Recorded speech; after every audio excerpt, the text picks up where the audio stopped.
بیننده گرامی 4 شماره اخیرشون 7880 پرسیدن که سلام برای جلوگیری از نفس بهترین کار چیست؟ من یک نکته رو اشاره بکنم برادران و خواهران بیننده که ولو اسم مستعار اگر بنویسید در پیامکاتون که حداقل ما مجبور نشیم شماره تلفن شما رو بخونیم در برنامه. حالا 4 شماره اخیرش رو دوستان میتونن با اختصار یا از اسم مستعار استفاده کنن. شهرتون رو بنویسید، بهتر شما بدونیم از چه مناطقی بیننده داریم.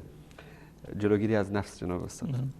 البته این سوالات بیننده هر کدومش برنامه جداگانه میخواد، اما برای استفاده از وقت و سوالات فراوانی که داریم اگر لطف کنید خیلی مختصر. بله واقعا یعنی یکی از این دشمنانی که انسان دارد همین نفسی هست که الله متعال اون رو در وجود خود انسان قرار داده و نگه داشتن نفس یکی از اسبابی هست که الله متعال انسان رو به وسیله این نهایتاً به بهشت میبرد.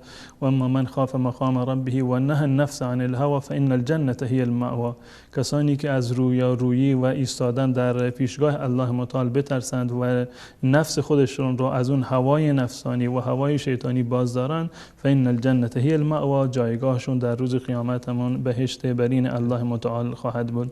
برای ضبط نفس و برای بازداشتن هوای نفسانی و انگیزه های شیطانی دور کردنشون از انسان، بالاترین چیز التجا و رجوع به الله متعال هست که انسان مراجعه بکند و توبه و انابه بکند به طرف الله متعال و تدبر در آیات قرآن کریم، تلاوت قرآن مجید و همچنین مطالعه کردن و خواندن کتاب‌هایی که درباره سیره رسول الله صلی الله علیه و سلم و دیگر بزرگان نوشته شده و همچنین همنشینی و مجالست با اهل علم و کسانی که واقعا اهل علم هستند و جز انسان‌های نیکوکار هستند. انسان تا جایی که میتواند باید از زمینه‌هایی و از جاهایی که انسان را به یاد گناه میاندازند و وسوسه انگیز هستند برای ارتکاب گناه، از اون مجالس انسان باید دوری بکند.